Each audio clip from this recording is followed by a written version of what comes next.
लोकसभा चुनाव 2024 में सारे राजनीतिक समीकरण धराशायी हो गए हैं। सभी मत फेल हो गए हैं। वो हुआ है जिसका किसी को भी अंदाजा तक नहीं था। इसीलिए कहा जाता है कि उम्मीद कभी मत खोइए, लोकतंत्र में सब पॉसिबल है। देश की मुख्य धारा की मीडिया का अनुमान गलत साबित हुआ है। 1-2 को छोड़कर सारे एग्जिट पोल इस बार एग्जिट हो गए हैं। चुनावी रणनीतिकारों की रणनीतियां फेल हो गयी। सोचिए, इस बार प्रशांत किशोर जैसे लोगों का अनुमान गलत साबित हुआ।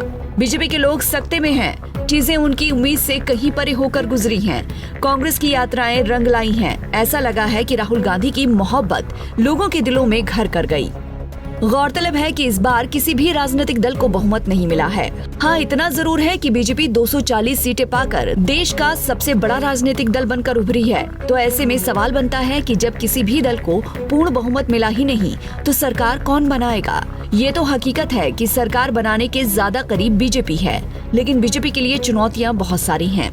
एनडीए का हिस्सा बनी Telugu Desam party TDP BJP के बाद दूसरी सबसे बड़ी पार्टी है। लेकिन ऐसी जानकारी है कि टीडीपी चीफ चंद्रबाबू नायडू पलटी मार सकते हैं। इतना ही नहीं, पलटी मारने के चांसेस नीतीश कुमार के भी पूरी तरह हैं। दिल्ली पहुंचे जेडीयू चीफ नीतीश कुमार से जब पूछा गया कि सरकार किसकी बनेगी, तो सुनिए उन्होंने क्या कहा।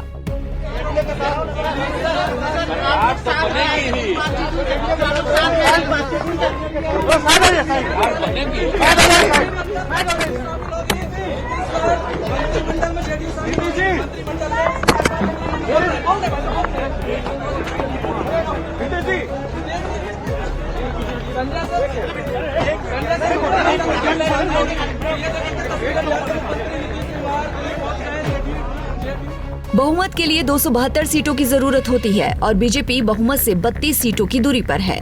यही वजह है कि नतीजों के आने के बाद से एक लंबा वक्त बीत चुका है, पर अभी भी नई सरकार बनने पर सस्पेंस बना हुआ है।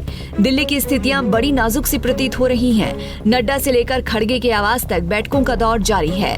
नजरें नायडू की टीडीपी और नीतीश की जेडीयू पर टिकी हैं। वास्तविकता भी यही है कि ये दोनों पार्टियां जिस अलायंस के साथ हो लेंगी, वही केंद्र में सरकार बनाएगी। चुनाव में टीडीपी और जेडीयू एनडीए का हिस्सा रही हैं, तो बहुत स्वाभाविक है कि वो एनडीए के साथ ही जाएंगी। इसीलिए एनडीए को लीड करने वाली बीजेपी को विश्वास पूरा है कि वो केंद्र में सरकार बनाने जा रही है। उन्होंने आशीर्वाद दिया। मेरी पार्टी, राष्ट्रीय अध्यक्ष, प्रदेश अध्यक्ष, प्रदेश की टीम और हमारे प्रधानमंत्री, गृह मंत्री, सबों को बहुत बहुत अभिनंदन। उन्होंने मुझे अवसर दिया और जनता ने आशीर्वाद दिया। लेकिन लगातार विपक्ष कह रहा है कि अभी भी खेला हो सकता है और बहुत कुछ समीकरण बदल सकते हैं। अच्छा, वो बोलने दीजिए। प्रधानमंत्री जी जल्दी शपथ लेंगे। अभिनंदन, धन्यवाद। तेजस्वी जी लेकिन कह रहे हैं कि नीतीश जी बड़ा फैसला ले सकते हैं, साथ में दोनों फ्लाइट में भी हैं। नीतीश जी ने अपनी बात क्लियर कर दी है, चंद्रबाबू जी ने भी क्लियर कर दी है। अब हताश लोग बोलने दीजिए। धन्यवाद। बिल्कुल इंटैक्ट है। अगली जिम्मेदारियों का श्रद्धा पूर्वक निर्वहन करने के लिए प्रधानमंत्री नरेंद्र मोदी ने राष्ट्रपति भवन पहुंचकर राष्ट्रपति द्रौपदी मुर्मू को अपना त्यागपत्र सौंप दिया है। मतलब साफ है कि केंद्र में जल्द से जल्द सरकार बनने जा रही है, पर कौन बनाएगा ये अभी तक क्लियर नहीं है। हाँ, कल जब मतगणना और परिणामों के बीच कांग्रेस के सर्वे सर्वा और विपक्षी ब्लॉक इंडिया से भावी प्रधानमंत्री राहुल गांधी से पूछा गया कि आप विपक्ष में रहना पसंद करेंगे या सरकार बनाएंगे, तो सुनिए उन्होंने क्या कहा। We, as we have said earlier, we're going to have a meeting with our partners, the India Alliance partners. I believe that meeting is tomorrow, and these questions will be raised there, and they will be answered there. इस बार के आम चुनाव में BJP की साख को गहरा झटका लगा है। धार्मिक राष्ट्रवाद का चोला ओढ़े बीजेपी धर्मनगरी अयोध्या तक की सीट हार गई। सोचिए कि ये अपने आप में एक इतिहास बनाने वाली बात है। बीजेपी के आलोचकों का मानना है कि मर्यादा पुरुषोत्तम भगवान श्री राम की पावन नगरी से अयोध्या से बीजेपी का हारना इस बार का जीता जागता संकेत है कि राम जी सबके हैं। राम जी लोकतंत्र के हैं, हिंदू या मुसलमान के नहीं।